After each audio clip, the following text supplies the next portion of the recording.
Hi, everyone. Good afternoon. This is Joy from Strong-Hearted Native Women's Coalition. I'm the Youth and Education Coordinator. With us, we have Mike Duncan from Native Dads Network, and he is going to be our presenter today. And with that, just letting you all know we are recording this. It will be available on YouTube at a later time.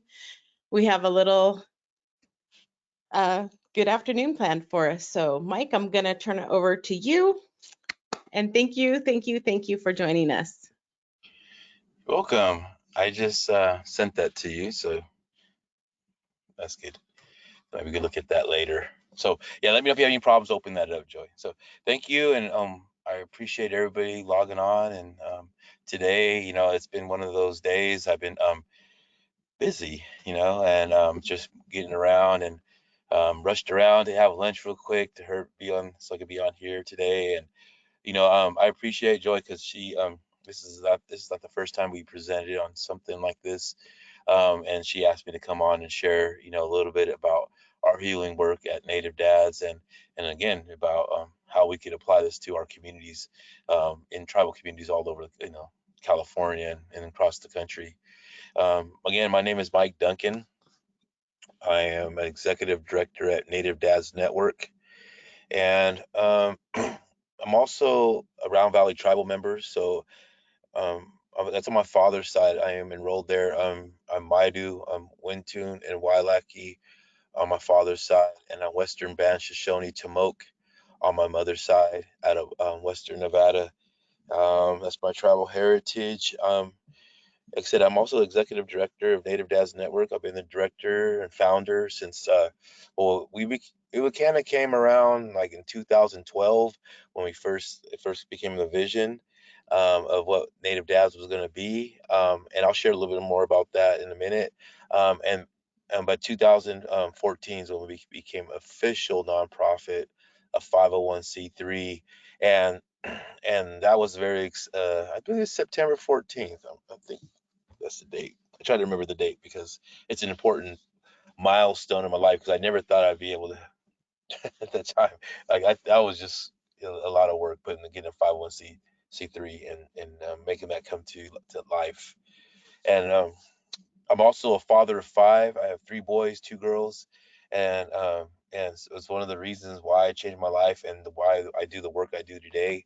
Again, being a father and having struggled a lot of my life, 20 plus years in addiction, and getting to this place of like understanding the importance of fatherhood, the importance of being a well man and having daughters, and how, how that relates to everything in life. You know what I mean? What I do, what I say, what I think, is really powerful to me.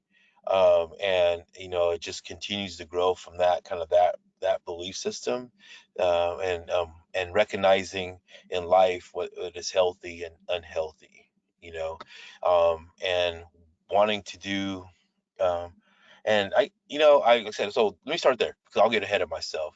And so Native Dads Network, let me get back to Native Dads Network. Native Dad Network, we've been in existence, for a little while now, probably 10 plus years. I think this year will be 10 years in September. Oh no, 8 years, but 10 years when we was first dreamt. But and we're doing so good right now as far as doing the work.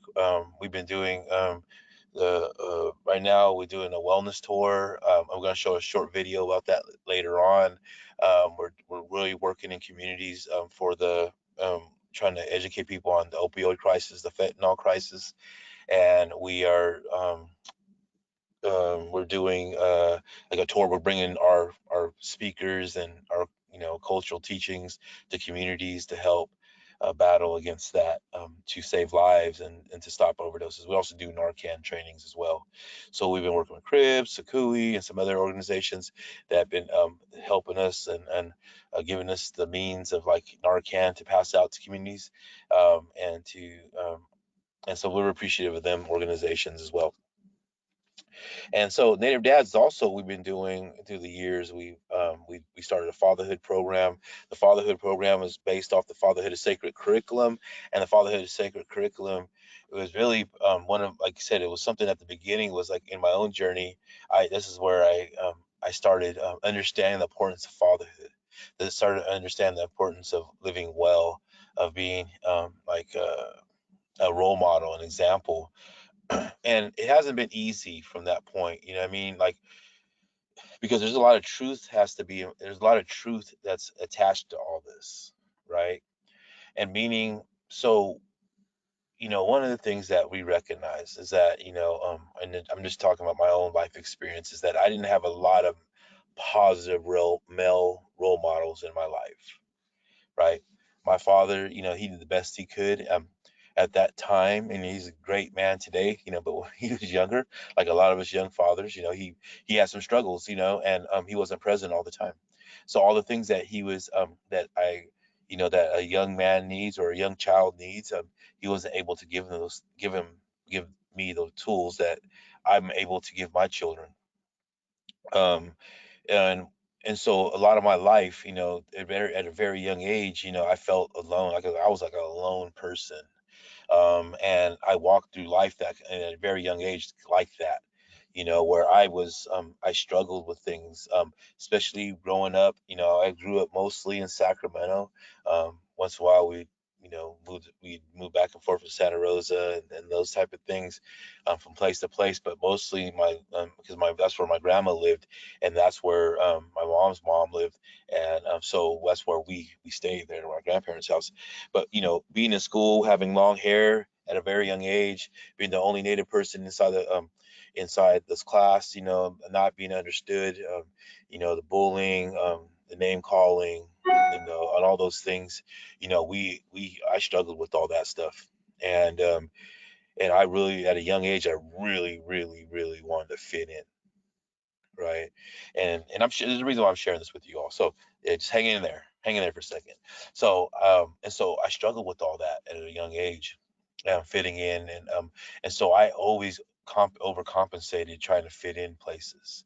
My parents were I weren't like flexible, like, oh, here, I always begged my mom to cut my hair, and I always, but I never told her like the times I was being bullied, or told her, I didn't want to be a snitch, like all those things, like, now you look back and like, that's just dumb, you know what I mean? But I didn't want to say nothing. I didn't want to be that one, and making things worse at school type of thing, and because you feel like you're trapped, even at a young age. And so at a very young age, I found alcohol, and in not having alcohol available to me, because I had friends, parents, they're gone at work, so we stick in the refrigerator, we grab some beers, and so I started drinking at a very young age, really self-medicating, like trying to deal with my own emotions, my feelings, my fears, trying to fit in, like all these things that are combined at a very young age. You just don't really realize uh, how that impacts you going forward in life.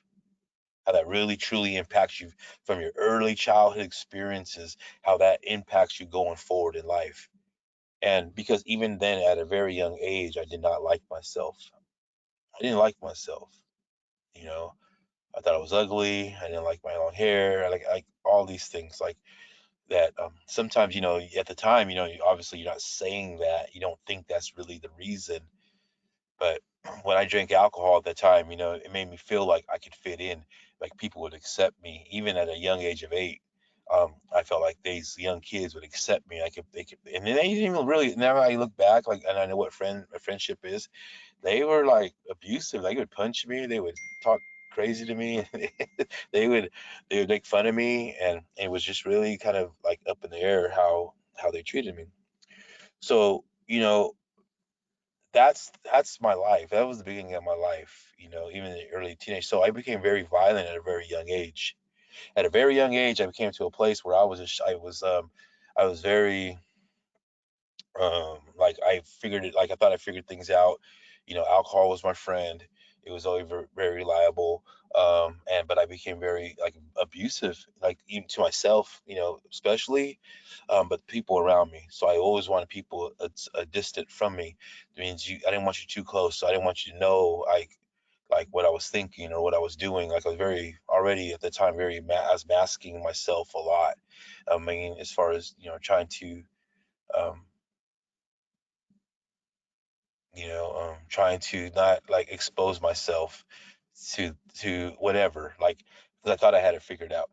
And that's how I really live my life. And my dad, and I'm not trying to bash my dad because I love my dad to death. He's a good man. Like I say, he's a good man. But again, he didn't have the skills because his father didn't teach him. I mean, his father didn't show him, or whatever that situation. We know through intergenerational trauma or intergenerational absence. You know what I mean? Like not having the right teachers. And and so with all that, I became a man that was in relationships that were not healthy, you know, probably on both ends, but I'll just focus on me right now and not put the blame on anybody. Like I'll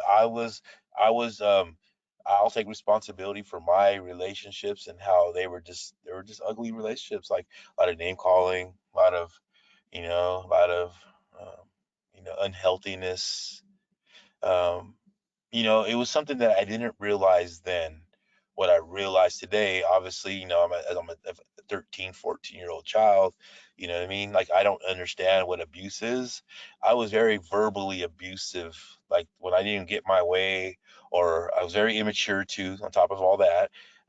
Didn't get my way or didn't do something I like. I would throw temper tantrums. I would call names. I would throw things, like things we know that are abuse today. Like, we were talking about, this is like in the 80s, so like I didn't know like what all that, and so that's how, like, my life was like, and I was like that with everybody.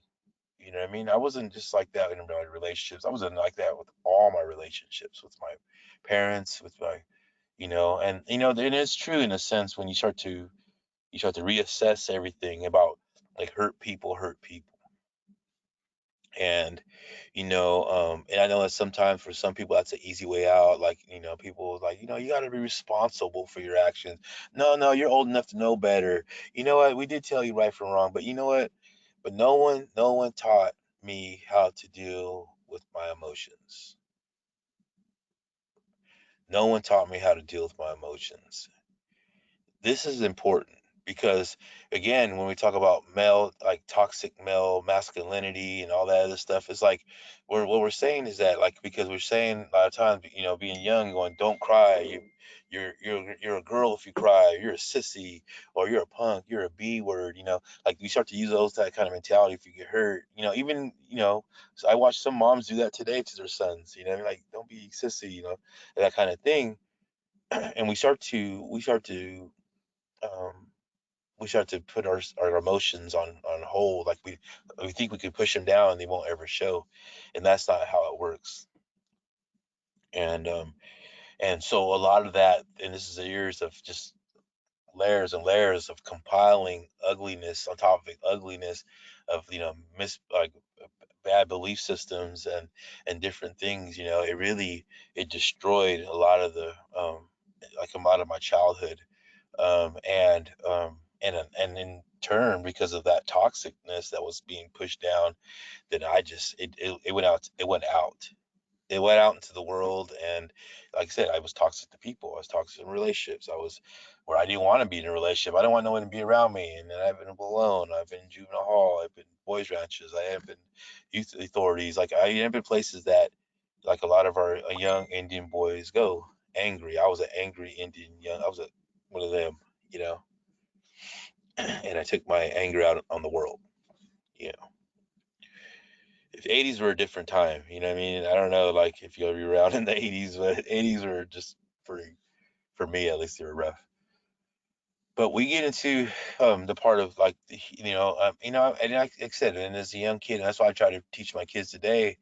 I was like, it's important that we create good habits today, not only in our behavior and our actions, habit in the way that we think. Because what happens is, for me, and I'm just speaking from experience, I didn't learn none of this in a book, I just learned it myself.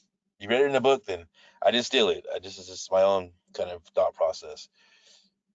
So as a young kid, you know um I didn't have healthy belief systems, I didn't have healthy thought process, didn't never looked in for solutions, I was negative, like, so forth.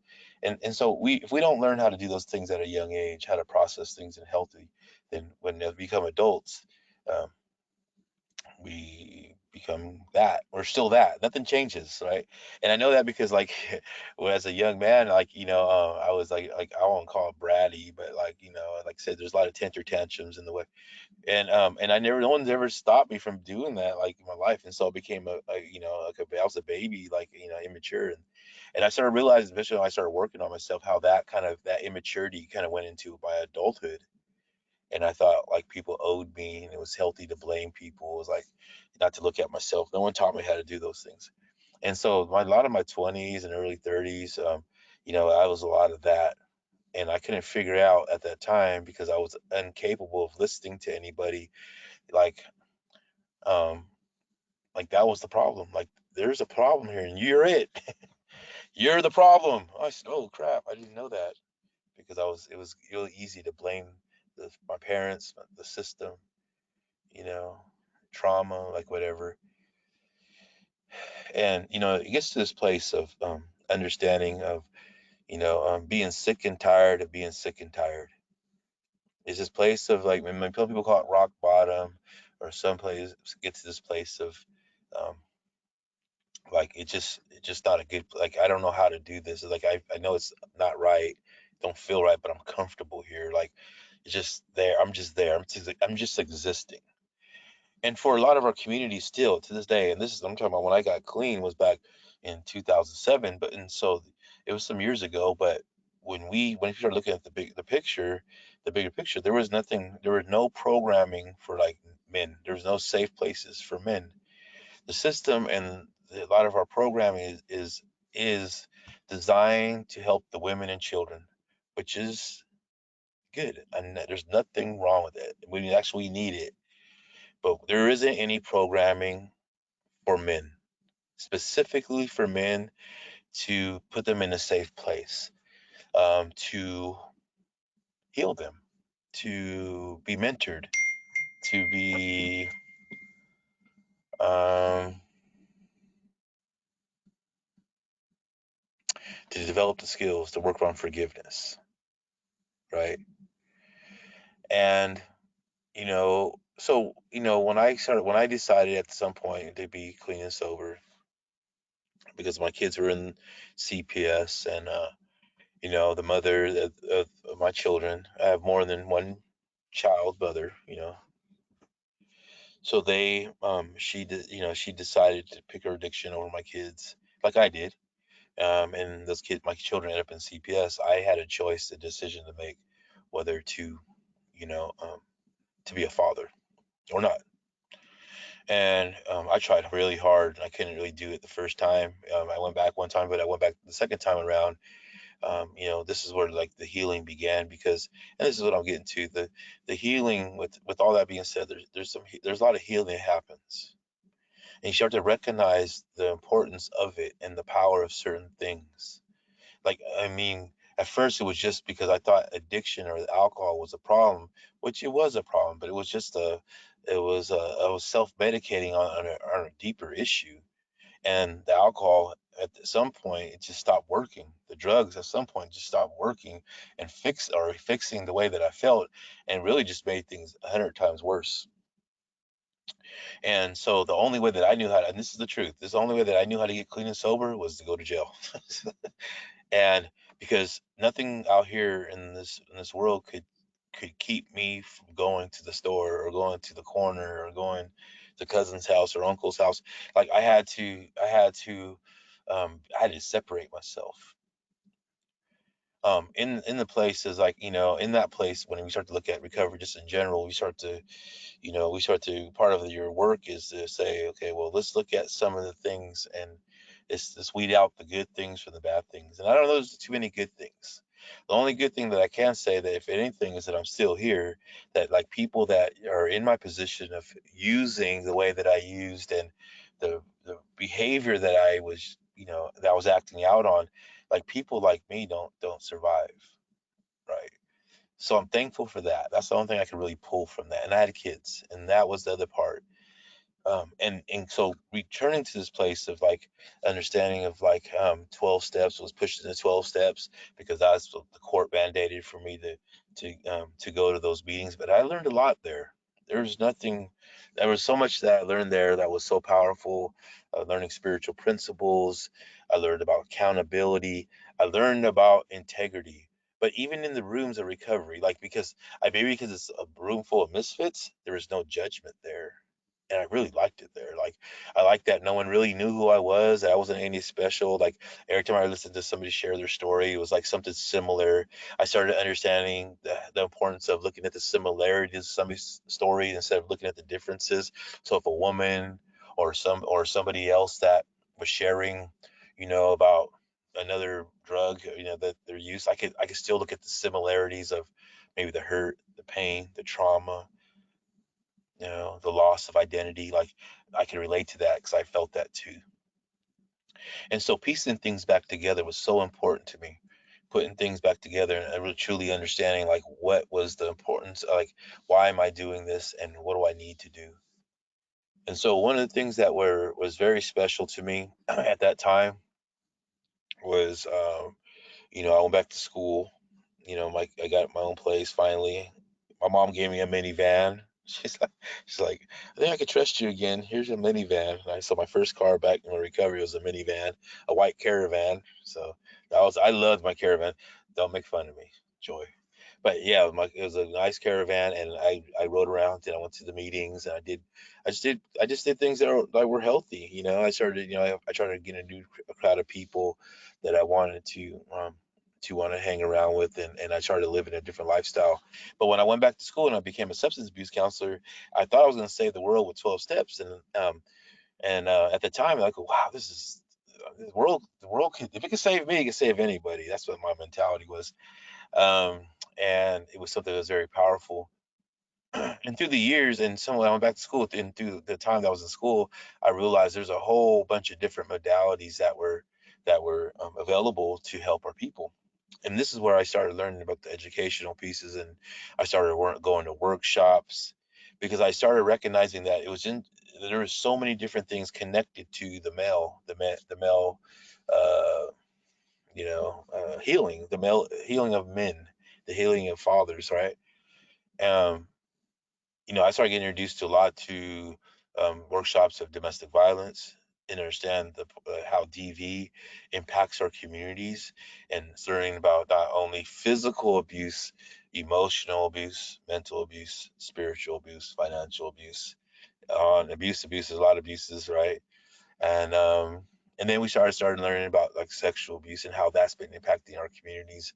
Again, rape and all these things that were very tough topics to listen to and understand. Like, holy smokes, it's just not addiction.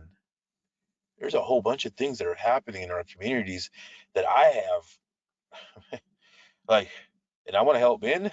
I sure I want to do this because and I'll share the reason why. Because it was when I had to open that up and talk about that, I had to look inward. I had to look inward as a man and going, holy, did I do any of that stuff? Was that something that, like, and I said, like, I have to, in all my presentations, I share this thing going, like, I am an abuser. Like, to say that to go in, I mean, did I physically hit somebody? No, but have I emotionally abused somebody? Yes. Heck yeah. I mean, have I been emotionally abused? Heck yeah. Have I verbally abused somebody? Heck yeah. Somebody verbally abused me? Heck yeah. Like, holy crap, there's all this abuse that's going on, and then it's like the light bulbs are going on, like, holy smokes. There's this I need to do my own healing. I don't even want to talk about that stuff till I do my own healing, because I don't even know what that even really what that is. Because how do I say that out loud? How do I am I worried about people judging me? And now I'm trying to live this different life, and all these different things. One of the beautiful things that I love to share, and I shared it this morning. I do a Facebook Tuesday morning message on our Native Dads Network page on Facebook. But one of the things I talked about this morning was about living in truth. There has to be truth in all this, because part of me of my recovery, part of my fatherhood, like I learned in fatherhood, what Al Poli talks about. But one of the things that he mentions and also talks about it with inside the rooms of recovery is like being like the honesty, right? Honesty, the best policy, or living in truth. and everybody has the way they express that or show that or understand it. And I do mine. Like, part of my truth is that I have to be open about my struggle and my conflicts, um, because that's part of my healing journey. I have to share that because I want people to know, also to know that, like, people can heal, people can change if they believe in something different, right? So if you grow up in a certain thing or belief system, like, this is where the lies, like, you think that's just who I am, that's what I believe, so that's what I am about, and that's true. There is a truth in that, but the truth is, like, at any point, at any certain time, for anything, a person can change, right? But you have to understand what's good, bad, healthy, unhealthy, positive, negative. Like, how are you growing from this? How can you be a better person? How can you trust in the process, right? Like, all these things. Like, and early in my recovery, I didn't understand that truly yet. It took a lot of years for me to go, like, a little bit at a time, exposing things and going, this is the healing. This is the healing that we've been talking about as men, right? Because there's a lot of men out here that are struggle, that will keep their shame inside. They'll keep their will stuff things down because they don't want no one to see. Even though everybody does see it, they won't share it because there's not even given. No one knows how to practice forgiveness. Not even for the bigger picture. The bigger picture is this: if a man can heal, is given that opportunity, then he could build a relationship with his son, or a relationship with his grandkids or his nephew, nieces. He's able to kind of spread that healing forward, right? See, the healing man is the power. Healing man is the power, not a sense of a physical or a dominance. The power of, like, the healing is understanding the importance of forgiveness, the importance of love, the importance of goodness, the importance of all the things that we need in our community that we can offer. That's the power, right? Because if any of us, as even women, I'm sure majority on here are women, but so as women, or even if there's any men, but if we know any male, have a male, a father figure or spiritual leader, or and they bring that to you, you know exactly what I'm talking about. They bring something to you.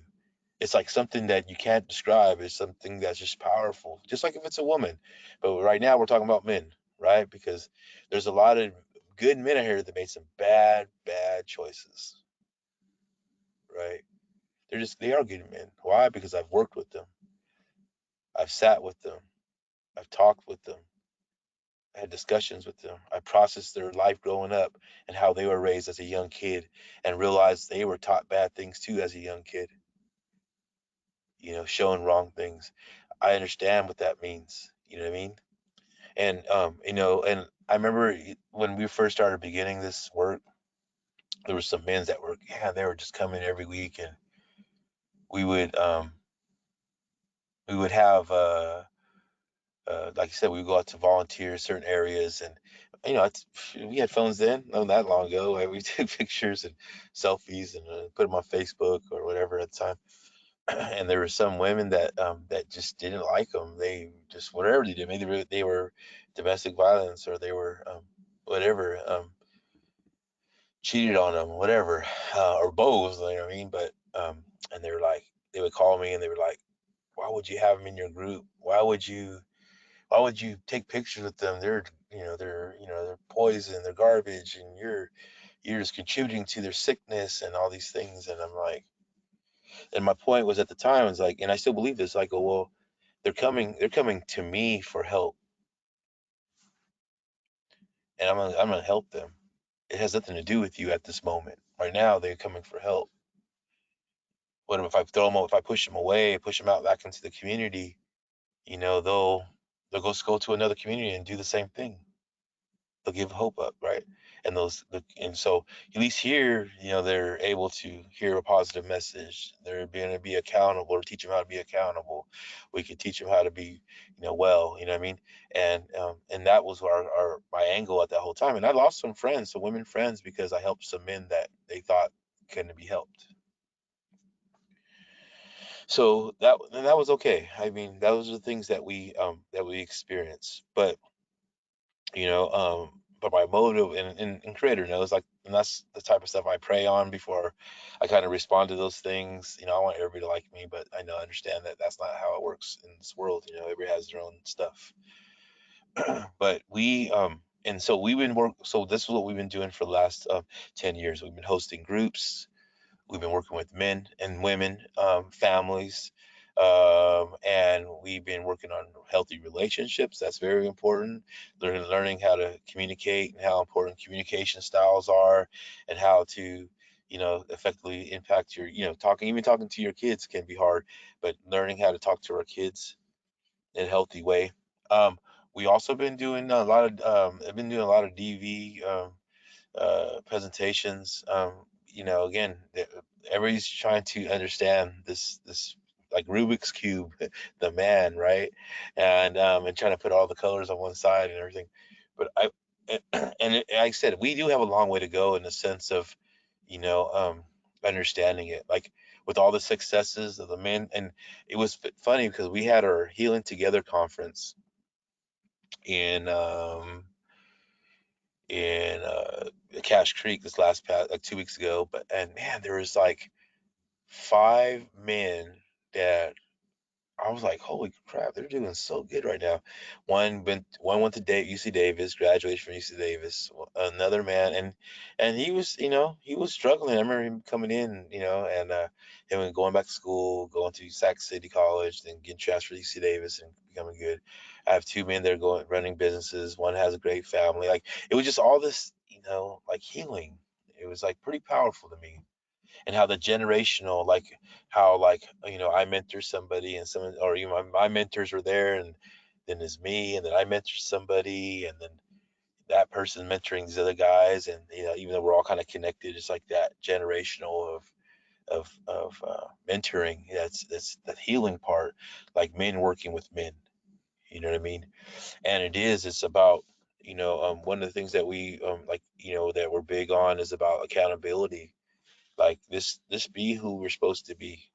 Like, and I always use the story of, like, especially with Indian men, they understand this is like, like we were big on this, like, traditional beliefs, traditional thought process. I mean, it's just something in our DNA, and we start to talk about, like, understanding, like, I always share the story with them too. Is like, what would happen 500 years ago to a man, that, you know um, harmed his wife? What would happen 500, 1,000 years ago to a man that, didn't take care of his children, you know, or abused his children? Like, what would happen if to a man 1,000 years, 2,000 years ago that didn't, go and provide for his family? Like, what happened? You know what I mean? What would happen to that community? And I have an answer for that. And so today, it's not none of this, like this, the rebuilding of our communities. And like I said, I remember doing like um, I did do a lot of trainings, and a lot of our trainings have been about even 10 years ago, even 8 years ago, 5 years ago. There was a lot of women in our training. There's a lot more men coming in our communities and in our trainings, which is great. I like to see that. Our program, helps, develop, men's skills, and it is what it is. Obviously, it's really about building our men's self-worth, you know, and because, and I'm just speaking from my own experience. And I always call it, what I call it, I mean, I shared this morning, is like working on our spirit. So when I was in my addiction, and even as a young kid, my spirit was damaged and hurt, broken, right? Um, I was a lot of letdowns, a lot of, hurt, harm, and a lot, and through my addiction and my own abuse to myself, like there was, and what people I allowed people to do to me, and what I did to other people or whatever, my spirit just like was, man, it was just done. And so through these years, and when we talk about healing, it's like really healing our spirit. And so how do you get to this place of healing our spirit? It's about self-love. It's like, how to, before you could love anybody else, or how, before we could even recognize, love within inside our lives, we need to learn to love ourselves, right? If I can't make myself, I don't even understand what happiness, is. How do I recognize happiness? It's like the thing, like that whole, it's very basic, it's really basic teaching. Like, you can't give what you don't have unless you possess it and own it, and whatever that is. How do you teach it? How do you recognize it? How do you develop it if you don't know what that is?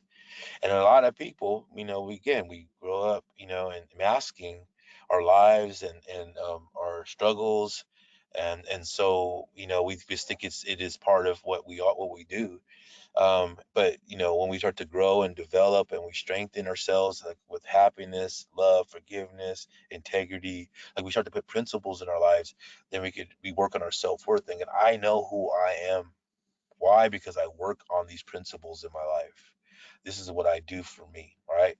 And when in turn I'm able to recognize it and give it to people, like people will, and so I share with the guys all the time, like people will love you the way you love you, right? Because you're gonna love them first. You're gonna show them how to love them, then by the way that you talk to them, with kindness, with gentleness, with appreciation, with like that's part of what love is, right? And so when you're able to do that with yourself, you're going to see the importance of it. When you could be gentle with yourself, when you could be kind to yourself, when you could be loving to yourself, when you could do those things with yourself, be honest with yourself, then you're going to see the power in it. If it's helping me to be that way with me, then I could be that way with somebody else. And this is how all of it works. It's all about self, self before anybody else. So I can't be a good father unless I'm good to me, right? And so, like, being one of the biggest things that I want to be as a man, as a father, is to be emotionally connected to my children. Because it's something that I didn't, as a men, sometimes we're told, like I said, we're at the beginning, it's like being told that, emotions are for girls, emotions for women, you sissy, what are you doing? All your emotions. And I'm like, holy no, you know what? Number one, I come from a woman. My mom's a woman. I'm from a mom. I'm part woman. Number one. Number two, Creator gave me these emotions. Creator gave me these for a reason. Why did Creator give these to me? He didn't give them to me to suffocate them. He gave them to me to use, to utilize.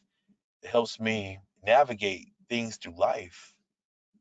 Now, I don't make, now, this is the tricky part. I don't allow emotions to make decisions, like, because we know if you make decisions while you're emotional, what do? We mess it all up. We say the wrong things, we do the wrong things. No, that's not what I'm saying. Is that I'm allowing myself and be able to feel. I'm able to feel because that is important. And I tell you, because I spent too long of my life not feeling anything or not wanting to feel. And so the healing part is understanding that I like to feel. I want to feel it all. I want to feel the good. I want to feel the hard. I want to feel the struggle. I want to feel the good. I want to feel, because everything is just temporary all the time. And I want to feel it. Not say that I enjoy it, not to say I look forward to it. I just need to feel it sober. I want to feel it with my eyes open. I want to feel it and just try to understand it a little bit. Why? Because one day my kids will feel the same thing. One day my kids will be confused too. One day they're going to have questions too, and I want to be able to answer it. I want to be able to answer it. I want to say, well, this is how I dealt with it, or this is how like I always tell, like, the guys, like, solution based thinking. Like, it's not to say we'll have the answers for anything. We're just giving what helped me, and then you have to make your decision on what you do, right? And so, you know, so I'll do this. One of the things that we've been doing in the last years, and this is how we started doing this wellness tour. And this wellness tour is something, it's become more a spiritual thing for me. you know, I've learned in this journey of recovery or of healing is that my relationship with my creator is my relationship, and that, you know, all things that come, you know, because um, I'm still here. Like I said, I didn't plan to be in here. Like my life was so miserable. Like if I would have, something would have happened to me in the past, then I probably would have been okay with that because I was just a miserable person. But I understand that Creator had other plans for me. And, you know, a lot of times because our men give up hope, a lot of times because there's not a lot of resources for our men, that we feel, you know, they give up hope. And so the spiritual walk is very important. You know, like I said, I learned there's a lot of ways to heal. And so part of that is the journey that I'm on now is like the spiritual through ceremony or through our roundhouse and through our dances and our Hesse dance. um, but it's also my relationship with my creator, and asking, be able to ask for things and be able to look for the things that creator continues to give me. So when this vision came to me of doing a wellness tour, and what the wellness tour was, because we were losing, I lost my cousin to the fentanyl overdose. I had another family close friend of mine from the roundhouse, he lost his nephew, and family lost their nephew to fentanyl overdose. We were kind of devastated, and then saw, I recognize, especially in COVID, that people were really like DV was gone, went up, addiction went up, like all these, I was hearing all these things in our communities because everyone was isolated on the reservation. So we said we packed our bags on, and it was funny because one of the ladies goes, it's like, oh, I got this great idea. And I started spilling out, all, like, we get everybody together. We go as a group. We could go all these different communities. And I know they'll let us in because, you know, I know them. There's my relatives, you know, and I started doing all that. And they're like, yeah, and getting everybody fired up. And then Leticia goes, that's great. Or was it Mary? She's like, one of them go, well, how are we going to pay for all that? I said, well, I don't know. Like, and that's kind of how I roll. You know what I mean? But I said, I don't know. Like, if it's meant to be, and it's meant to be, because we're gonna start working on it. And literally, like in a week later, we received a grant, that we got literally amend, and it was like for $10,000, and so we did our first wellness tour on 10,000. So we went to seven communities in 4 days. So we go two communities a day, and then we share some good words, and prayer, and we share songs, and through this time it's grown into some moment. It's bigger. So now we're feather dancing and some of the things that, and our speakers are, you know, so we did full day ones, we did half day ones, we did, you know, whatever community they want, whatever they want in their community, we do it. And so it's been pretty powerful. So I have a video, I have like an 8-minute video I want to share with y'all. And then I think what we could do, if you don't mind, Joy, we could, if anybody had any questions, or if Well, they, we oh, have one. oh, Um, great. can I unmute him before we start the video? Yes, absolutely. This is actually Tim. He works with us. You're up, Tim. We could wait after the video because I had a few things. So, and then Mike, you were going on. So I'm like, oh yeah, I'll ask that. I'll ask that, you know. So yeah, I'll wait till the end. All right. Oh, Sorry. well. See, he's just trying to make me look bad. That's Let me, I need to take the presentation back. So I'm gonna make it me. Hold on. Oops. We don't want to do that. Can I show my screen?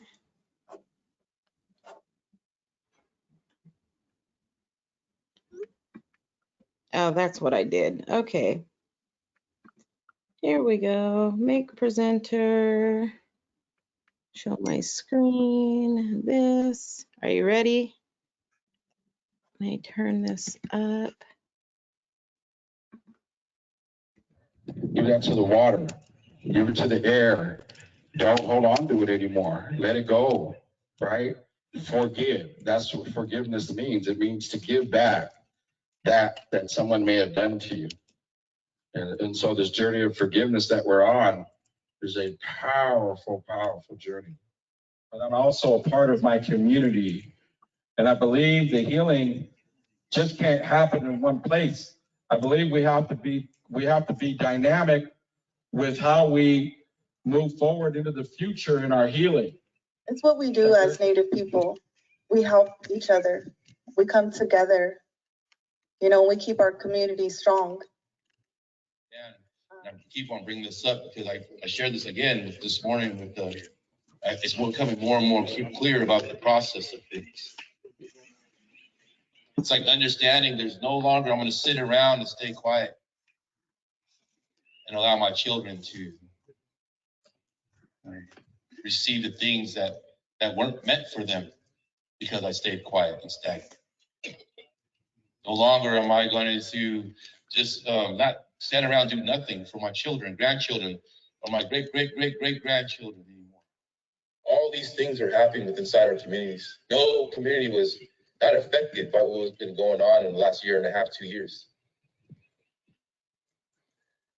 And so, you know, one of the things that I felt like was something that important to do is like we need to come out and we need to share some hope. We need to share that medicine, that goodness. Not see it. It was like right in front of me. Everybody else was saying, Albert, you got to change. Albert, you need to change. Albert, what's going on? Albert, get some sleep. Albert, you need to pray. Albert. and one day, and literally, it was one day, the Creator spoke to me. One day, the Creator spoke to me, and I was sitting all in tears. I was crying. And it was in that moment something changed. And you know, prior to that, I was having dreams and visions, and then spirits were talking to me, and they were saying, you need to take the drugs and the alcohol out of your family. You need to get the drugs and alcohol out of your people. But I also want to stress how important it is that we make these relationships with the clinic in our community, because there's a separation. And I'm seeing that there are things that the clinic can offer that if we come together, it'll save lives. It'll change lives. I had all the right teachings and I had all the right people around me. You know, being a young teenager coming from a single parent home, it was tough. And I looked sometimes for other mentors who kind of led me in the wrong direction. But being that young man without a father, sometimes the people that I looked to weren't always the greatest. And so from the bottom of my heart, I want to thank all of the women for being the strength in our communities, for helping us to get to the place that we're at. And you know, they say behind every strong man is a strong woman. And that's the truth, because sometimes you see what we can't see. So today we ask that the Creator bless each and every one of you, that He give you strength to lead your communities, that He give you understanding on what our people are going through. That I didn't walk alone in this world, that I represented my family members, that I represented my grandmother and my grandfather and all the ancestors who came before them. I represented them. And in this lifetime, sometimes we walk in this world like we just represent ourselves, but we carry the prayers of our people on our backs. We carry the message of our ancestors with us.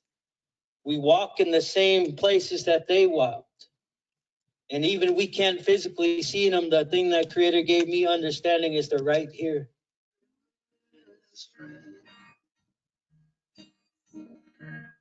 Don't be afraid.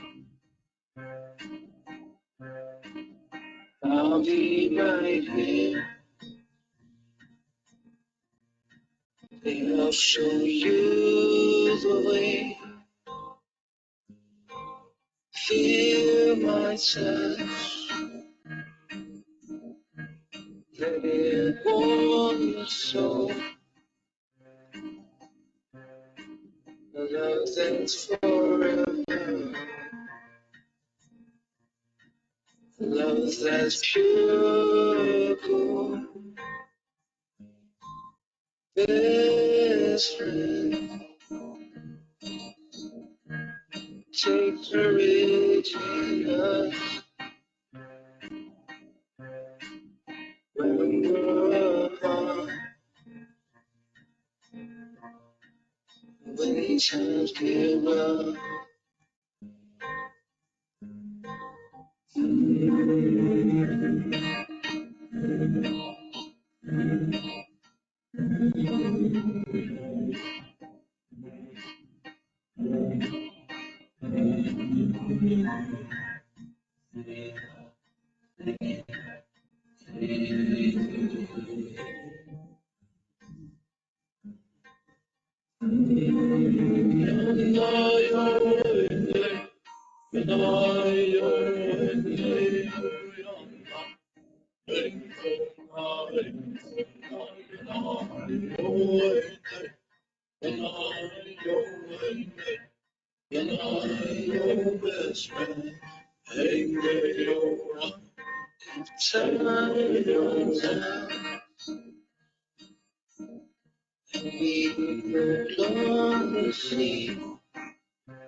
I'll keep you near. I'll keep you with me. I'll never let go. I'll always hold on to the life we were best friends. Love that's so strong.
That's a good one, Mike. That was good. Just set your spirit, huh? Yes. Yeah, it was pretty good. You guys went through Bishop and you made a big difference in some of the young men that grew up with my kids. And so I can see that in them now. And it's just like, they're the same kids, but they're better. Better, gooder. Let's say gooder. Much gooder. Yeah, definitely. So yeah, so if anybody had any questions, I guess it'd be a good time. We could gives enough plenty of time. Got half an hour left or so to answer questions or comments. All's welcome. Even if you want to shoot some arrows at me, you can do that too. We're unmuting Tim so that he can, and he has his list, I'm sure. I do. No, just kidding. Hey, Mike, how you doing? It's good to see you. How you doing? Good, good. So, it's crazy that, it just must be in the air today, that vibe of talking about bringing back men to the communities and talking about perpetrators and acceptance, and also, what do you call it? Like, having them accept who they are and where they stand in the community as a perpetrator, but also as, you know, I don't want to say like pointing them out in the community, but holding them responsible and accountable. So today on one of my calls, that's what we were talking about.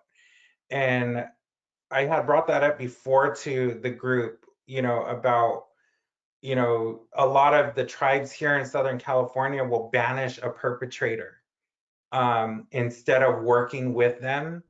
And I've always pointed that out that, you're just sending that perpetrator to perpetrate on some other kid or some other person out there in a different community.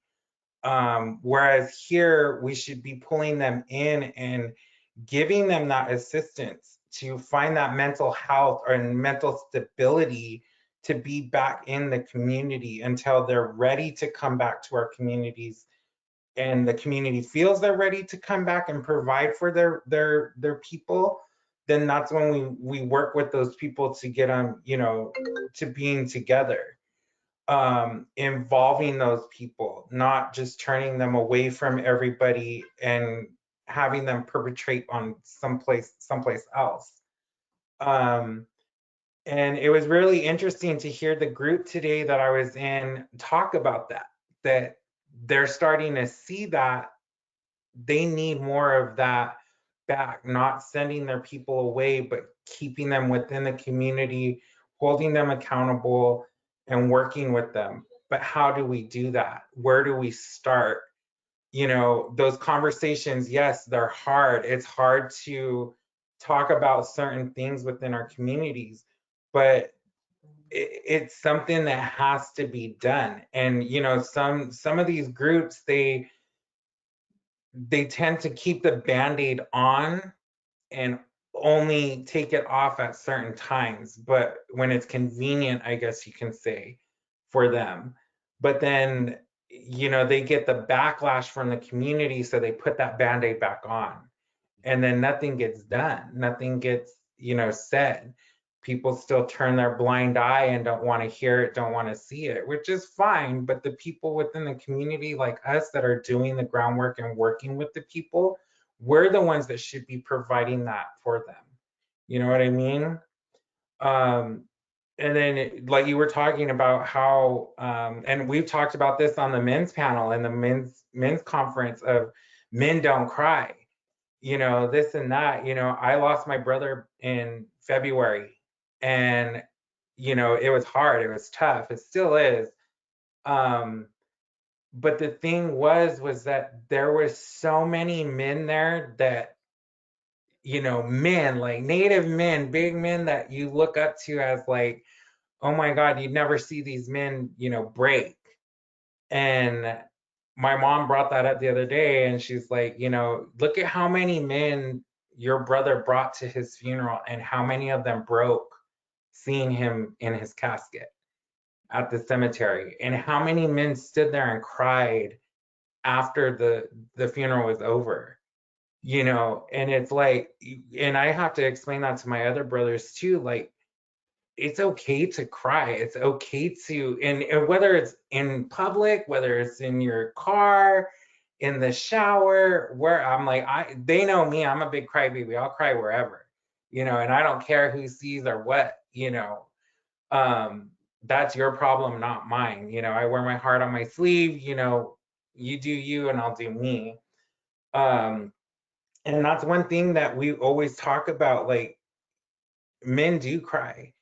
And when I did sit down with my brothers and talk to them and my mom, I was telling them how, in one of my dreams, I had seen my brother and he was telling me that, different things about showing emotion and that it was going to be okay to have those breakdowns and whatever.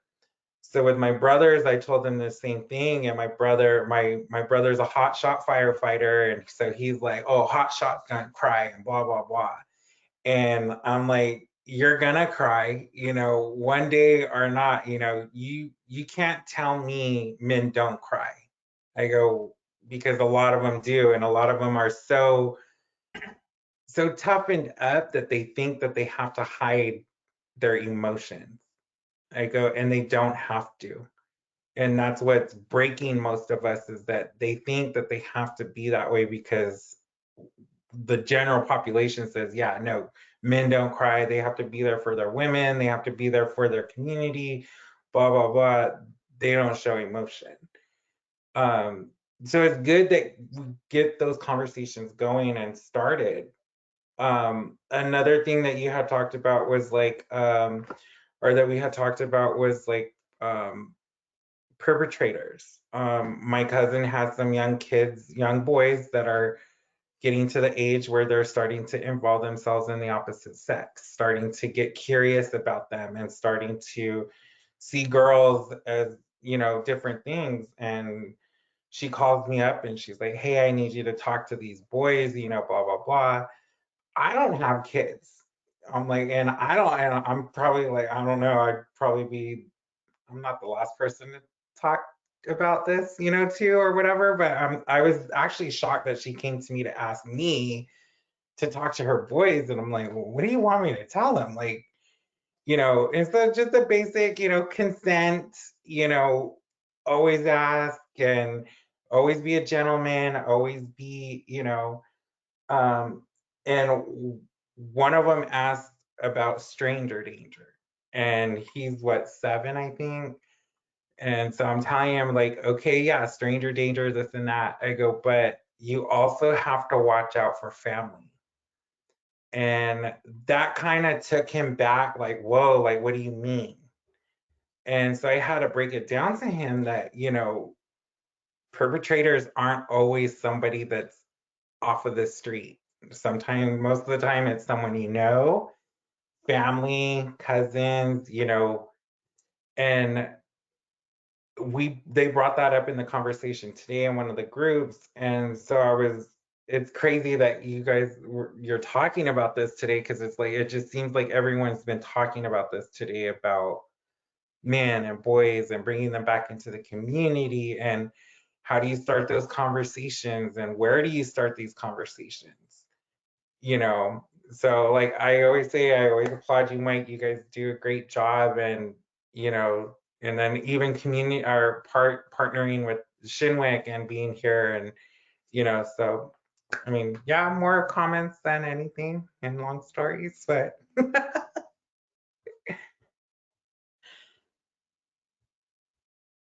Thank you. Appreciate it. And I send my condolences and prayers to you and your family for losing your brother. Tough stuff. thank you, Mike.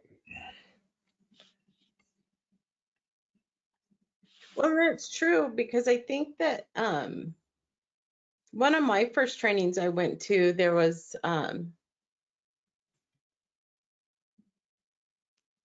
someone that was upset that her perpetrator was going to be back out and she was going to have to face him. And I don't have to worry about that. So I don't have to, you know, that's never going to happen in my reality. And so I know that I was like, just suck it up and do it for the kids. But I know there's got to be a better way to say that, to say, you know, you have to, you don't have to, but, you know, I think that you want them to heal ultimately. And I think that because like some of the guys that I know that you're working with up back home, they were kind of scary when I was young. I mean, they scared me. I didn't hang out with that crowd. So it's nice to see them in our ceremony circles now, and they come home and they do that with, and they bring their kids and their grandkids, and it's pretty awesome. And I think if we did like stuff like that with the community, by bringing them and keeping them within the community and working with them, their victims wouldn't have to go through that trauma over again when that perpetrator comes home from prison or jail or whatever.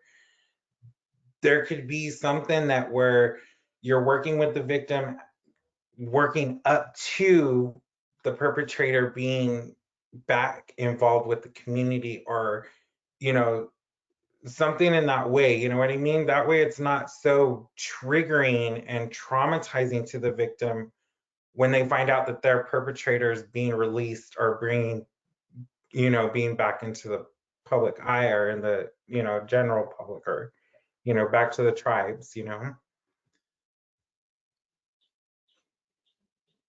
You know, and it's ongoing, and I know it's case by case, situation by situation. I know we can't blanket everything, and there's some things that are not repairable. We know that. But I would say that, you know, again, you know, having that in place, you know, to create it, because what I'm recognizing through the years of doing this work, it's just about consistency, and kind of people speaking the same language. What other because we know the historical intergenerational piece. We know how that kind of plays a part in all this. So it's just understanding that. Like, what helped me, like, so meaning, like, when I was going through my stuff, and when I eventually getting clean and sober, and even then me understanding historical, like, you know, like, if you don't know what you don't know, right? If I don't know what I don't know, how would I know? Like, and kind of going, okay, that helps me forgive myself a little bit, because if part of me just beats myself up and going like, I should know better. What am I trying? Like, I'm used to abusing me. You know what I mean? Like, and just being like so hard on myself, and just like, and then, like, you know what? And then, so I don't even want to try because it's so frustrating. But when you start to really understand it, it's like, okay, well, this is like, my dad's dad wasn't around.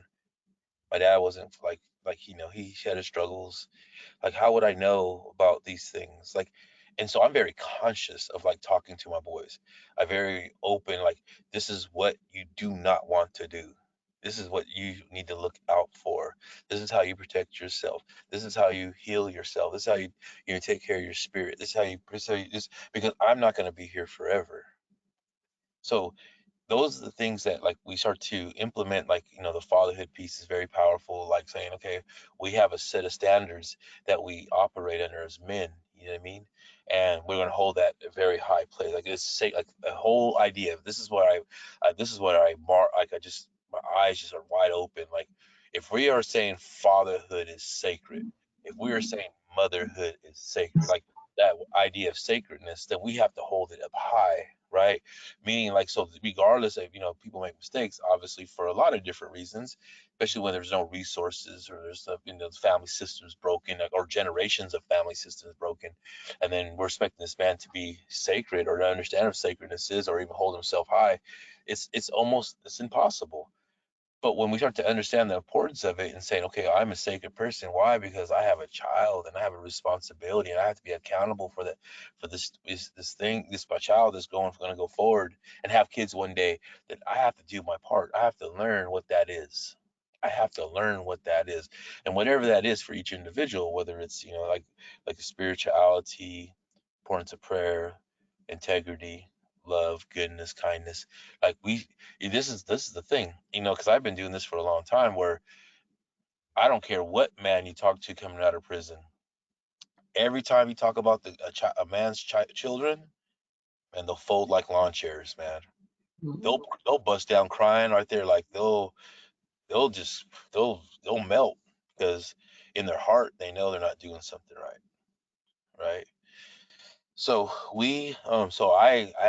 that tenderness of your heart is the power. That's the medicine. That I don't want to feel like that. I think we feel yucky, right? As a man, because we're not knowing how to feel that tenderness in our heart. But that's where the medicine lies, right? That's where the healing lies. That's that tenderness you just felt for that quick second, made you cry. That's the part that's going to heal you. But you have to believe in that. And the scary part for men is, because a lot of it is like, I was sharing this morning, same thing, is like trusting the process. Like, because it's hard, it's not instant like anything else, like microwave dinner or fast food, or, you know, drugs or alcohol. It's a process. It gets hard, and so people quit very easy. People are easy to quit when they're talking about change, and so it's a process. And so even like this thing, as we're talking, and this is, again, it's funny, like, you know, because like native dads, like, shoot, I've been working on this since 2012. Like, 10 years later, you think I would have done something by now, and we're finally taking off after 10 years. But it's like believing in the process. Like, I know what I'm doing is working. It might making a lot of money, but hey, it's working, right? We're seeing the difference in the men that we're working with, and so now we've been blessed with a pretty decent grant, so we're able to do more of this work and become a job. But it's like, man, it's just, that's the thing. It's like trusting that process. But when you start having success stories and you start to have people, men, like mentoring other men in the community, and that's what happened to Bishop. I started seeing there was men that were helping other men. They're like, hey, whether it's recovery, whether it's a ceremony and going to the lodge, like, or even traveling and going to different dances, and we're gonna, and that's, I say, like, man, when they call me, I'm like, man, I'm so proud of you guys. And um are we going to lose men still? Yes. We're going to lose. Still things are going to still happen. Yes, because again, there's going to come a point where, like I said, that people are going to say, "Well, I know this healthy thing's over here, or I can continue on this ugly path, or this other path that you're gonna see the difference." But there has to be the choice of a person going, what direction do I want to walk?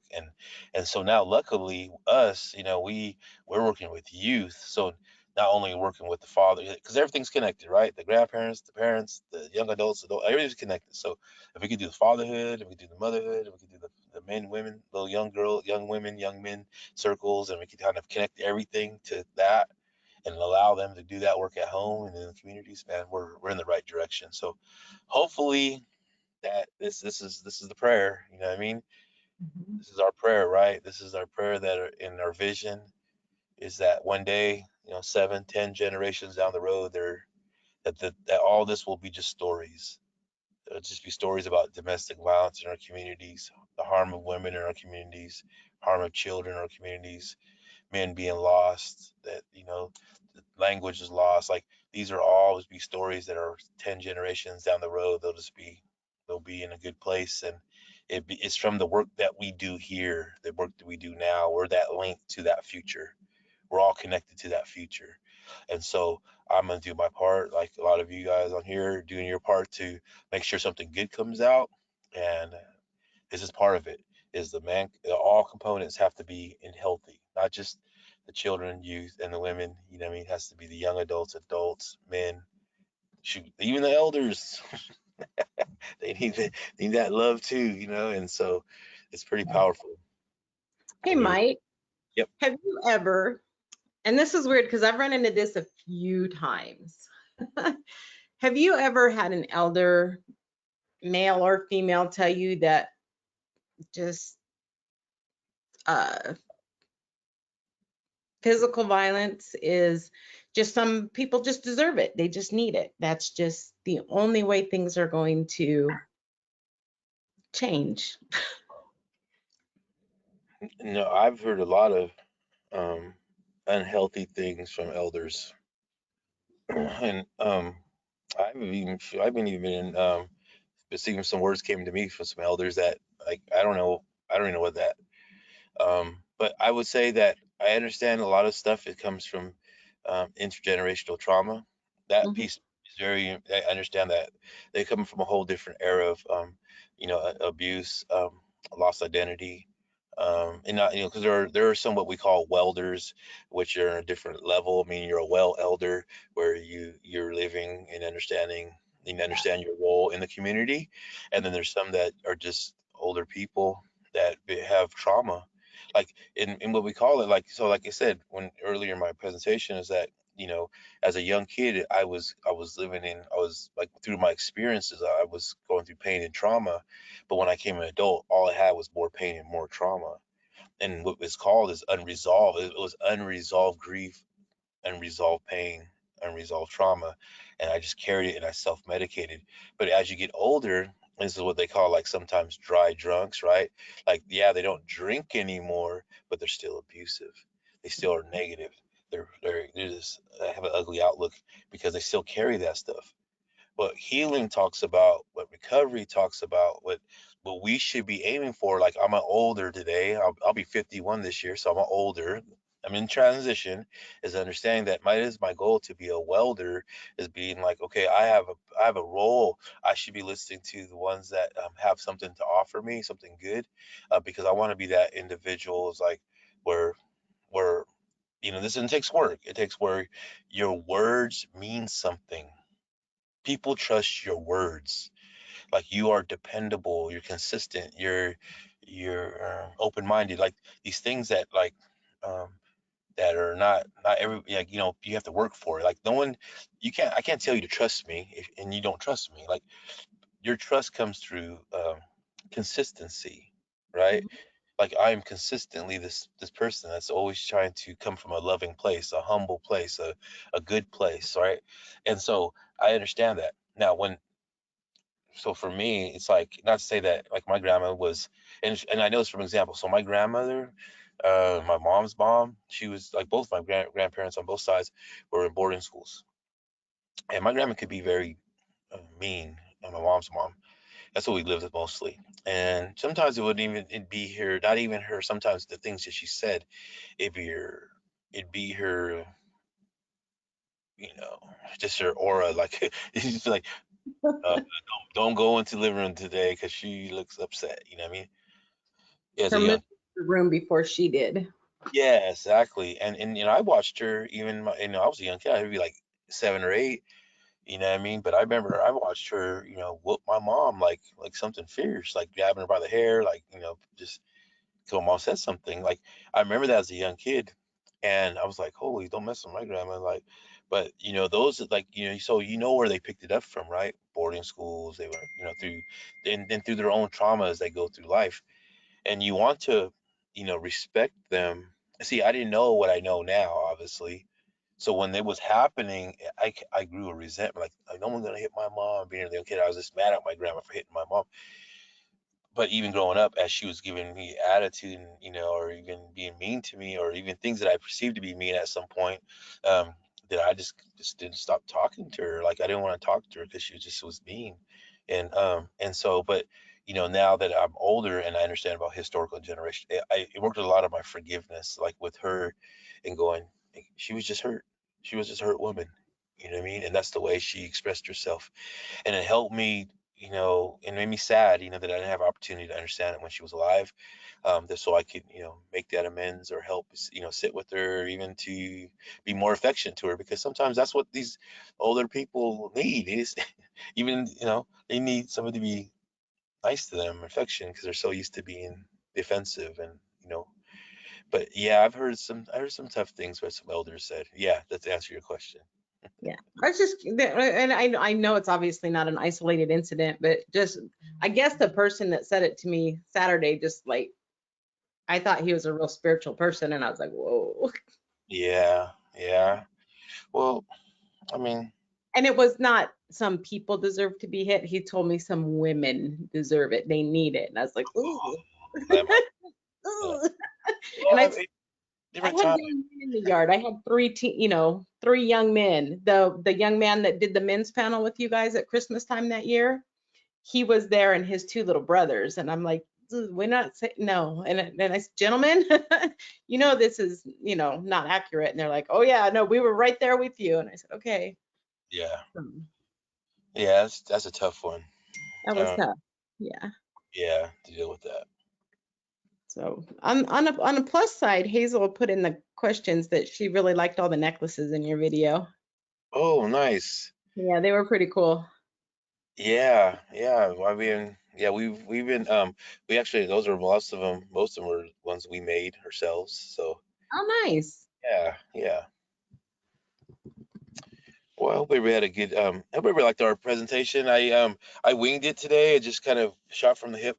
I've been noticing for me, like, you know, I've been in my presentations with a lot of these, especially with the way that we've been doing this work, is that, you know, I was like, it's more like a testimonial style, and I don't know, some people are more academic. They like the PowerPoints, and you know, and I get that. Um, but I guess another way too is like understanding again about like I'm trying to decolonize some of my work, and trying to do more of a storytelling, and hopefully in my in presentations you could pick up on some of the techniques or modalities that we use as far as healing, and also too, I'll offer my if there's, you know, more than welcome to have my email if you have any questions at a later time, or there's some things that you maybe didn't make sense, because a lot of times I talk quick and I forget, and I get called like, especially in my morning, there's some people that I know, they go, what did you mean by that? This is the, and then they might take it a different way,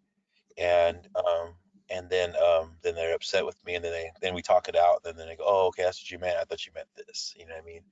So I know that you know, my goal, and just so everybody knows, is that like I said, I share my story um, to help people see that like living proof that people can change. That there are resources out there, that with the there's not a lack of resources out there. That, you know, we need more of things that are men focused. Um, and sometimes it is, and even in working into this field, and I'll just say it because it needs to be said, and you guys can be mad at me later because we're almost out of time. Sometimes we have women that work in the field that just don't like men, Mhm. and they don't want to help the men, and for because it's their own personal, maybe their own traumas, their own pain, and I recognize that not in a negative light, but I recognize that, saying that, you know, as Indian people, as Native people, all of us are healing. There ain't one, man, I don't know, man. Like, there's not one Native person I know that hasn't been impacted by alcoholism, suicide, Mhm. incarceration, domestic violence. Like, maybe not directly with your mom and dad, but somewhere in your bloodline, or somewhere your brother, uncle, cousin, something that's impacted you somehow. So like there's just all these things, and I realized that years back, um, you know, and I know that sometimes we get people even in the helping field that are still traumatized or not working, because I'm in the health and wellness department. I don't need to go to classes. I don't need to understand healing. I don't need to understand.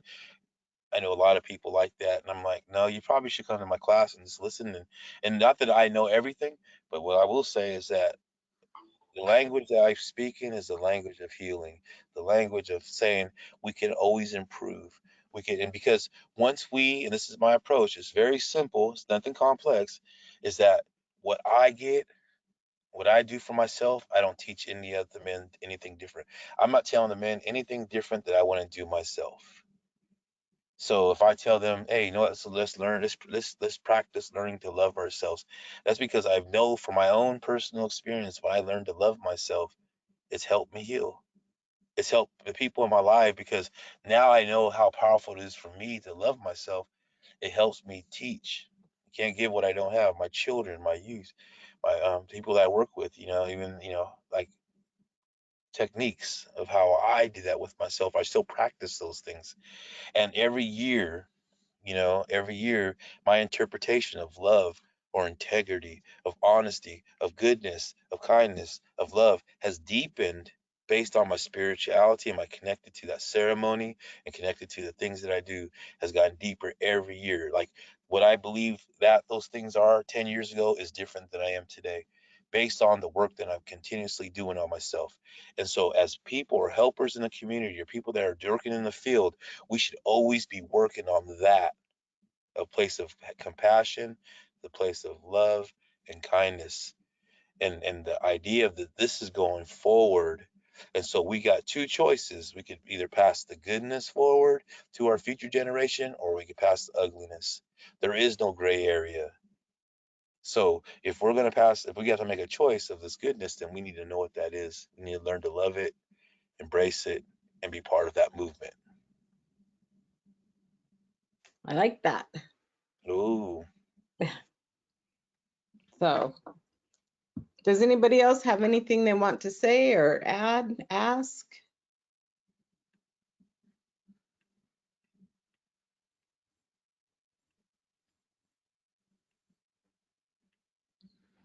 Nope. Yes. Thing. Tim kept you on your toes. I like Tim. Tim always keeps people on their toes. That's Yes, good he did. feedback. Yes, he Absolutely. did. All right, well, I can let you get on with your day then. And thank you. You can continue to run to I know. your next meeting, and we'll see you Friday. Oh, wait, I lied. Oh, Sarah says thank you. Thank you, Sarah. Appreciate it. Sarah's a new case manager for us. Oh, awesome. Yep. Sure, I'll meet her soon. You will. All right, Mike. Well, we'll see you back here Friday morning at 10. Holy, I don't get up till 10:30. Well, no, I know that's not true because I'm on the call with you at 6:30 on Tuesdays. So All right. everybody have a good afternoon, and we will see you back here on Friday in a couple days. All right. Have a good Bye.